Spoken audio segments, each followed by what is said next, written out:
So today we will discuss about the infected dentine and affected dentine. Infected dentine is also known as soft dentine and affected dentine is called as firm dentine. So infected dentine is more superficial layer which is soft and leathery consistency. मतलब सबसे जो superficial layer है वो है infected dentin और बहुत ही soft and leathery consistency की होती है and it is light brown in colour. It has a high concentration of bacteria and collagen.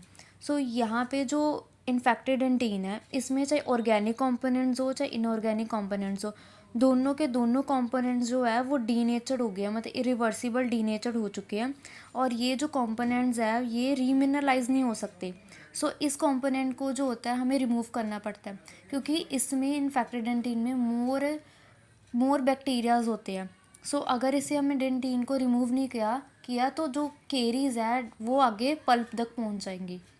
और अफेक्टेड डेंटिन क्या होता है? अफेक्टेड डेंटिन क्या होता है? बिल्कुल इन्फेक्टेड डेंटिन के नीचे वाली लेयर है, ठीक है, डीपर लेयर है, ठीक है. It is hard in consistency और ये हार्ड कंसिस्टेंसी की होती है. अगर आप स्पून एक्सकवेटर से भी इसको रिमूव करने की कोशिश करो तो ये मोस्टली जो है रिमूव नहीं होती, ठीक है. हार्ड कंसिस्टेंसी की होती है. जो इन्फेक्टेड डेंटिन होता है वो स्पून एक्सकवेटर से बिल्कुल आराम से निकल जाता है अगर उसको रिमूव करोगे, ठीक है. और अफेक्टेड डेंटिन अगर आप देखोगे तो वो डार्क ब्राउन कलर की दिखेगी आपको, ठीक है. इसमें हमें इसको रिमूव करने की, जो अफेक्टेड डेंटिन होता है उसको रिमूव करने की ज़रूरत बिल्कुल नहीं है.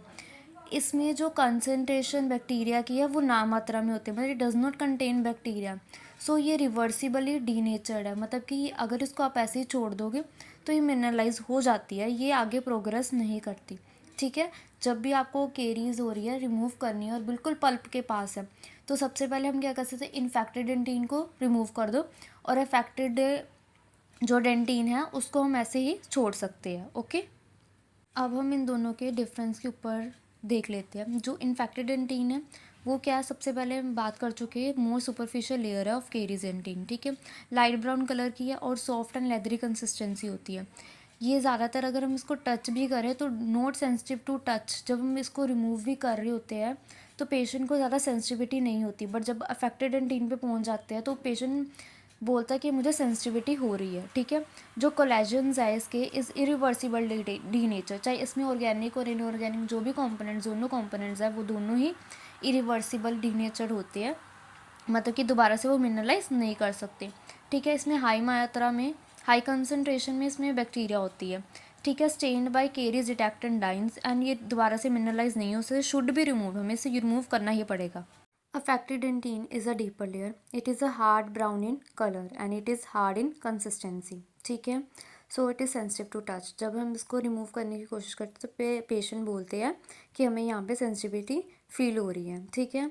और जो कोलेजन इज़ रिवर्सिबली डीनेचर. इसके जो ऑर्गेनिक एंड इनऑर्गेनिक कंपोनेंट्स, दोनों जो कंपोनेंट्स है, ठीक है, वो क्या अपने आप को रीमिनलाइज कर लेते हैं. और जो क्यों रीमिनलाइज कर, क्योंकि इसमें no bacteria are found in this zone, ठीक है. इसमें कोई बैक्टीरिया की कंसनट्रेशन नहीं होती है. और अगर हम इस लेयर को स्टेन करने की कोशिश करें तो ये स्टेन नहीं होती, ठीक है, with the cage detected dye. और इसको, जो इस लेयर को है कि हमें शुड भी रिटेन, इस लेयर को हम रिटेन कर सकते हैं, ठीक है. ओके, हम इसको रिटेन कर सकते हैं जबकि हम इन्फेक्टेड डेंटिन को रिटेन नहीं कर सकते. सो अगर हमें इन्फेक्टेड डेंटिन को रिमूव करना है तो हम कैसे करेंगे? So with the help of a spoon excavator, ठीक है, we can easily remove the infected dentin. और you can also use the round steel bur, ठीक है, उसको बिल्कुल स्लो स्पीड पे चलाना है, ठीक है. दूसरा कि राउंड कार्बाइड बर जो है उसको यूज़ करना, जब भी हम एयर रोटर में हम बर लगा के यूज़ कर रहे हैं तो उसमें वाटर का प्रेशर होना ज़रूरी है, ठीक है. और जब भी हमें उसको रिमूव करना है तो स्लो स्पीड पे हम उसको रिमूव करेंगे, ठीक है. सो टुडे एक आजकल बहुत ही एक यूनिक तरह का रोटरी पॉलीमर इंस्ट्रूमेंट आ गया जिसको हम स्मार्ट बर बोलते हैं. तो उसमें क्या क्या ऐसी प्रॉपर्टीज़ है, ठीक है, जो उसको स्मार्ट बनाती है. जो स्मार्ट बर्ड्स है, ठीक है, उसमें क्या है, वो कैसे बने हैं? So these are the made up of medical grade polymers है, उससे बने हुए हैं, ठीक है. ये स्मार्ट बर्ड्स राउंड बर्ड ही होते हैं, ठीक है, विद इनोवेटिव फ्लूड डिज़ाइन. इसमें फ्लूड्स का जो डिज़ाइन है बहुत अलग तरीके से बनाया हुआ है, ठीक है. सो इसमें जो साइजेस है वो 2, 4 एंड 6 साइज़ के मिलते हैं.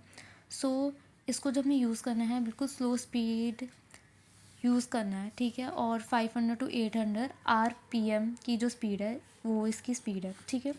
जो इसकी हार्डनेस है, their hardness is more than a carious dentin but lesser than the normal enamel and dentin. So इसका मतलब क्या है, अगर जो नॉर्मल स्ट्रक्चर है ये जो केरीज डेंटिन है इतनी हार्ड है कि जो केरीज है डेंटिन की उसको रिमूव करती है, बट जो नॉर्मल इनामल एंड डेंटिन है उसको रिमूव नहीं करती। ठीक है, इसको जो स्मार्ट बर को इस तरीके से बनाया गया है। ठीक है, और ये बहुत ही इफेक्टिवली रिमूव करती है पूरी इन्फेक्टेड डेंटिन को। ठीक है, और without disturbing the affected structure of the dentin.